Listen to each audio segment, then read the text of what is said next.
Hey, we're back. We were gone and now we're back. Uh, Throwback Thursday, 5 years ago, Donald Trump exited the world of self-created celebrity, business person, reality TV star, whatever, and entered the world of politics and started holding his rallies. And, now a couple of disclaimers. Number one, Trump is doing like 74 bazillion rallies a day. I am not paying attention to, I don't know, more than 2% of them.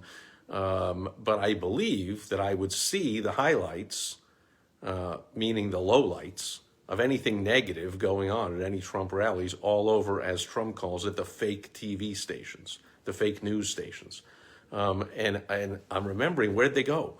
5 years ago, I was talking about this with a client today. 5 years ago, there were all kinds of disruptors at Trump rallies, right? There were all kinds of protesters outside, not letting people in, not letting them get back out and go to their car without getting eggs thrown on them and getting beat up and all kinds of nonsense. And at the rallies, there would always be some kind of trouble, rabble-rouser or two for Trump to threaten, hey, I'll pay your legal bills if you punch that guy in the mouth. And remember, all that kind of fun stuff was going on. And I'm like, in my opinion, of course, this is just my opinion. I don't have data to back this up, as I do with most of the stuff that I share here.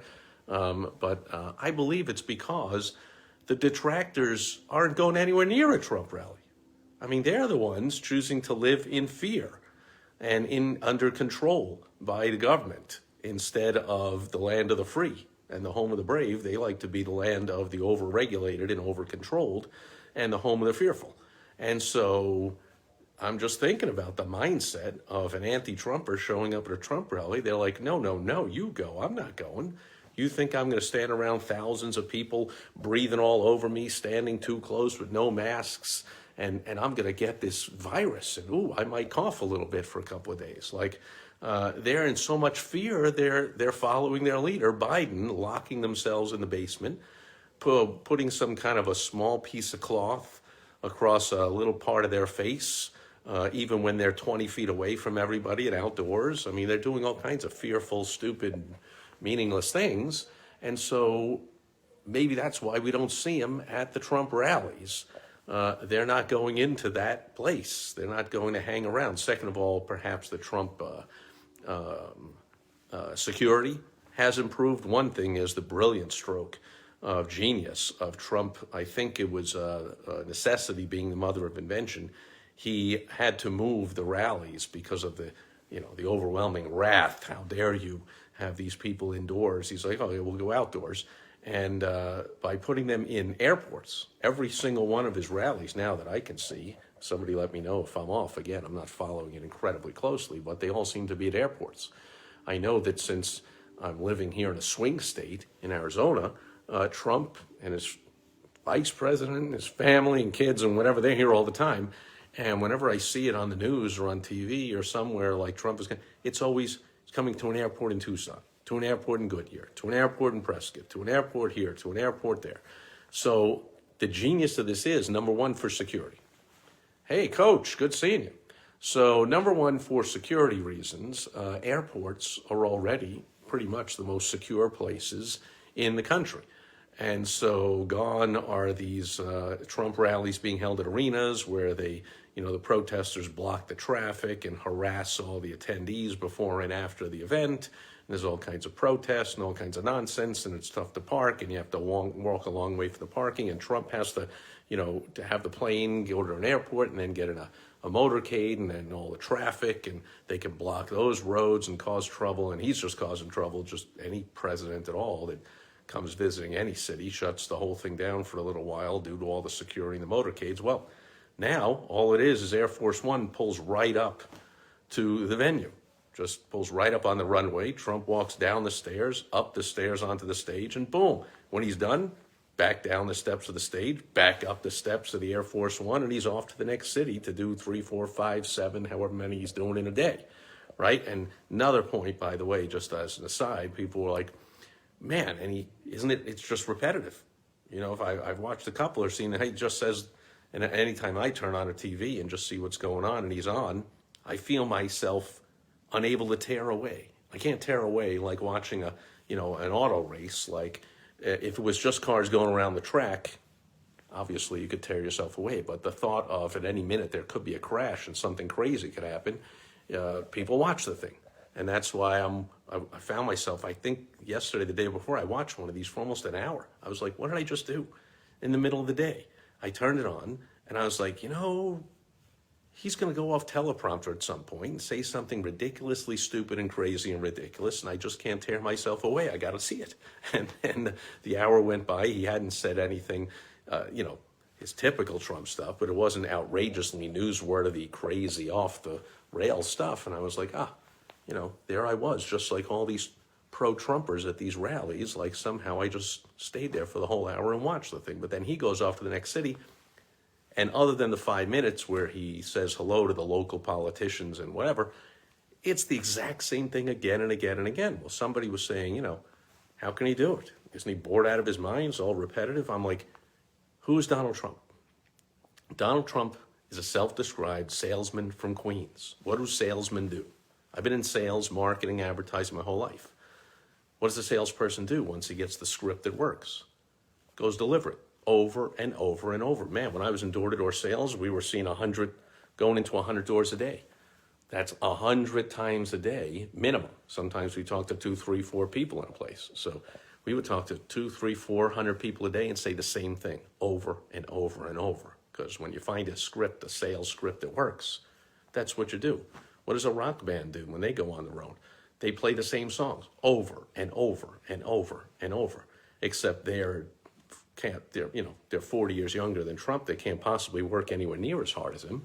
So can you imagine any rock band doing a show for over an hour, playing their heads off outside, sweating, the crowd going crazy, and then being done and going, okay, we're done. Let's hop on the plane and go do it in the next town. Let's do it again. Let's do 3 or 4 of these in a day. Like, unheard of. Trump is just a workaholic. He's just out working since his opponent can barely speak, doesn't even know where he is half the time, and locks himself in his own basement.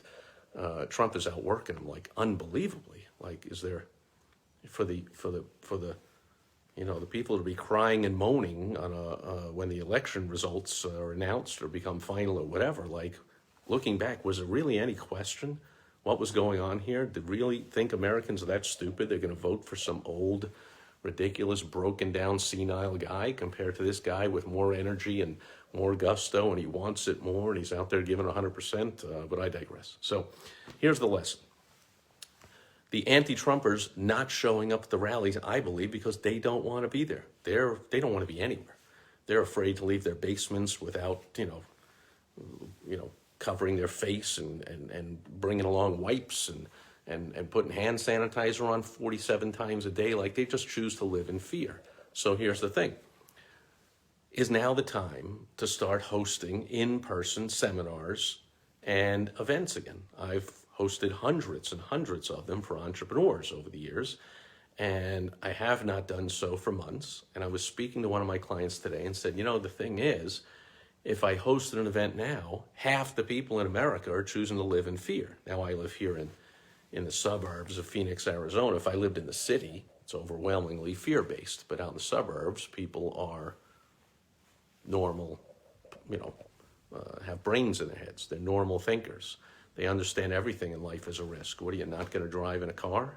You're not going to ever go, on a roller coaster, skiing, skydiving, zip lining. There's a bazillion things more dangerous than walking around past somebody who's not wearing some piece of cloth on a little part of their face. Like, give me a break. But, so I'm like, still, there's a whole bunch of people that wouldn't show up. So the events would be smaller. And then I caught myself, and that's what I'm here to share with you, is I believe the silver lining is, but you know what?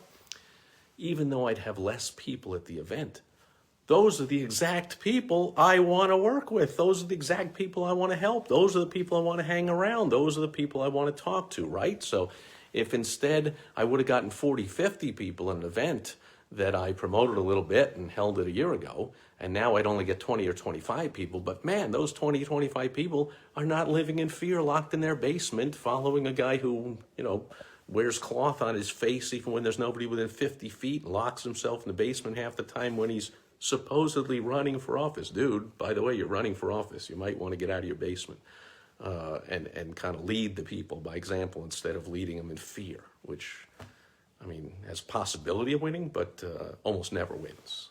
And that's another side lesson, by the way, in your business. Fear is a good motivator to get people's attention, but you're not going to lead them with fear. You can get their attention with fear, but you got to lead them with positivity, with positive results, especially if you're in politics. But anyway, so that is my tip, is don't make the mistake of not wanting to host an in-person event because you'll get less attendance. Of course you'll get less attendance, but the attendees are going to be the positive thinking, results-oriented, aggressive, growth-minded business owners. In my case, that's who you want to deal with. If you're doing business events, you want people that are saying, I'm an entrepreneur. Risk is the life I've chosen. I'm not, I'm the 10% of Americans that own businesses. We're in a risk every day. The 90% is afraid, for the most part, to run a business. Oh, but what if? I need a steady paycheck. I need benefits. What if it doesn't work? What if? Hey, welcome to the life of a business owner and entrepreneur. We wake up every day knowing what if our business would crumble today. We'll just build it back up again, or we'll start something new, or whatever. So we don't live in fear. We take a risk all the time. And so if there's a risk involved with driving on a highway, there's a risk involved with driving in a snowstorm or when it's raining out, or there's a risk with going to an event when there's a virus going around that kills 1% of the people that catch it, and less than 1% of the people catch it. So you got like a 1 in 1,000 chance of dying from something. Like, if that's going to keep you at home and not going to events, I don't want to be around you. I don't want to work with you. So the good news is this virus is an automatic weeder-outer of the losers. It's fantastic.